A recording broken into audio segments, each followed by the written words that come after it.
Hey everybody, my name is Janelle. I'm a part of the team here at Avenues. Today we're celebrating International Women's Day and we're highlighting some of our incredible female executives. Elizabeth is no exception. She is the executive director of Avenues Recovery Center at Townsend. How are you today, Elizabeth? I'm doing really well. How are you? I'm fantastic. I'm excited to have a few moments of your time, talk with you, learn a little bit about your journey. So let's start with what's led you to work specifically in the substance abuse industry. Okay, so my substance abuse career, it started because I went to a substance abuse treatment center 9.5 years ago. I went to that treatment center. I got out of that treatment center, and it's really funny because I remember saying I would never go back to the treatment center when I left, and I was literally at the front door like a week later, like, "Hey guys, what are you doing?" I missed that community. I realized how important it was for me to stay sober, to stay connected to those people that I had learned so much about myself, and I'd actually started to build a bunch of friendships within all of that work. So I think it was a few months later, I was working at another job, and I had a knee injury. So I wasn't able to work that job anymore, and the clinical director at Grace House, which is where I went to treatment, reached out to me and said, like, "Hey, we would love you to come join the team." And I originally was like, no. I didn't want to do it because I knew it was going to be really hard work, and I just didn't think it was going to be a good fit for me. And the more I thought about it, I just realized that like that was where the universe was pushing me. And I was like, we learned to lean into those things. So I was like, the more I thought about it, I was like, it's actually kind of perfect. And I was like, okay, here we go. So I took that leap of faith. I did it. I ended up really liking it, really being able to connect to the women. That was an all women's facility. So it was really, really cool to be able to connect to them and like share my experience through there, the whole, like the depth of my usage and how dark it was and all of the struggles that I had through that, and to be able to make that useful was really, really powerful. And then I moved up in that company through a few positions, and then I decided to jump over to Avenues after I'd worked there for about 4 years. And now I've been here for a little over 4 years now. So between the two, it's about half and half right now. And then, I've just continued to grow and keep going. And it literally almost brings tears to my eyes when I think about where I am today and like how I got here. And if you would have told me this when they first offered me that job and I said no, like I would have never thought that, okay, you might be running a company in 8, 9, 10 years, like that's just super insane. And it's overwhelming to think about like how grateful I am. It's very, very cool. That is awesome. And I love that it's personal for you because that's what, brings the passion behind what we do and reminds us why we're doing what we're doing.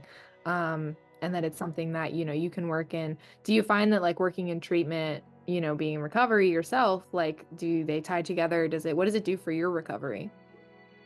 I have to keep it very separate from my recovery. But it runs very parallel to it, right? Like it overlaps in many places, on a personal level, on, as an employee, on those levels. But it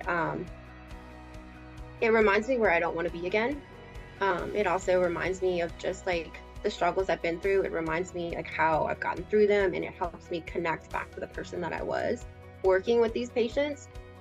And it feels really good to be able to show them like, hey, if you do the work, like you will get results. I'm living proof of that. If you saw my rap sheet, like you would know I'm living proof of that. But my program, like I work the program of Alcoholics Anonymous. It's completely separate from my place at work. And so I do get to use those together to utilize the come, and I get to, show up with both of those in this position, which is just, it's really rad. That is cool. Yeah. It seems like you've had quite the journey too, from, being in treatment yourself to where you are now. Like you were saying, you have to be so proud of yourself. Like what's something that's been an interesting part of your experience just as a woman, now that you're in a executive role, as a woman in that role, like what has been an interesting part of that for you? I mean, I think it's all been pretty interesting. It's very empowering at the same time. Probably the most interesting part is that I've actually done it. Like it was so inconceivable to me at one time to be a successful human being, but then to also like be showing other people how to be successful. And also I think just may not be super interesting, but I really love being able to walk the other people through it. Like when we have a tech who wants to, join the team and sees the future and wants to be a part of that, to be able to like help guide them and talk them through it and help kind of mold a path for other people at the same time. It's really beneficial to be able to just turn around and grab the next person's hand and help pull them along. So Yeah, it's like I can we're all imagine working together. I can imagine it's incredibly inspiring for your team, for other women to kind of look up to you as a source of, like you said, an example that, this is possible and this is achievable for you. What would you say is the most rewarding part of your job? There has to be a lot of things, but for you, what's the most rewarding part? I think that's a really hard question to answer. I will tell you that my heart probably feels the most when I get to see the alumni out in the real world. Like I ran into someone at Walgreens the other day who had been through the program, and she was, working a real job, and she gave me a little background because she left our facility, went to a longer term facility, did sober living down on the South Shore, and she was a little over a year sober. And I was like, this is what it's all about, and like I remember her just having such a tough time. Like she didn't want to do all the suggestions that we had for her, and she ended up, she kind of was like me. She fought it tooth and nail, but she did it.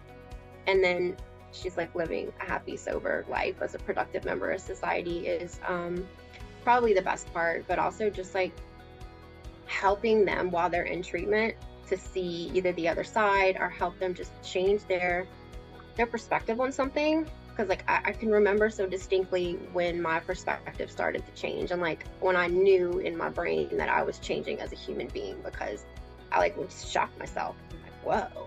I remember the first time someone told me, don't forget to buy your mom a Mother's Day present. And I lost my mom right before I got sober. And immediately I had that like just self-pity, like, oh my God, why would you say that to me? Like now I've just been hurting, and it occurred to me that I have 4 sisters who are all mothers, and like my time and energy needs to be going into the mothers that I do have. And I was like, whoa, like who am I, where I'm actually like flipping this around to a grateful situation versus like full of the self-pity and all of that shame and guilt that I decided to like walk around with for so long. So helping them get to some kind of perception change to that is, it's literally when the light turns on inside. It is the coolest thing to watch, the coolest thing to witness. Yeah. Yeah. And how would you encourage somebody who's maybe sitting on the fence, to come to treatment, to come to avenues for treatment? Like, what would you say to them? Just try it. If they're out there doing whatever they want to do, chances are they are stuck in a repetitive pattern. So like, give them the opportunity to just give it a chance. Like if you decide not to do it, everything you've been doing is literally waiting for you in the same space, right? Like you can go right back to that. That will always be there. What's not there is trying something different, right? So you just got to get someone to commit to try something different. They don't have to love it. They don't have to like it, but they just have to start doing it, right? Because first year I was in sobriety, like every single day I would look at what I needed to do, and I would be like, I didn't want to do this. I didn't want to call my sponsor. I didn't want to go to a meeting. I didn't want to do all this. I did them all. And then I went to bed happy, and I went to bed sober every night. And eventually got a lot easier, right? It didn't feel like such a chore, and but it wasn't like something I woke up and just wanted to do all of a sudden, but it is something that I decided to do. So if you can just get them to decide, try it, there's hope, right? Even that small thing can bring hope in that situation. Absolutely. Well, Elizabeth, I will say, as somebody who works alongside you, I feel honored to be on the same team as you. I am very inspired by you as a leader, as a woman in our industry, and I'm very grateful to be able to work alongside of you and to be saving lives with you. So thank you so much for your time. Thank you for your dedication to Avenues. For everybody watching, happy International Women's Day, and we'll see you next time.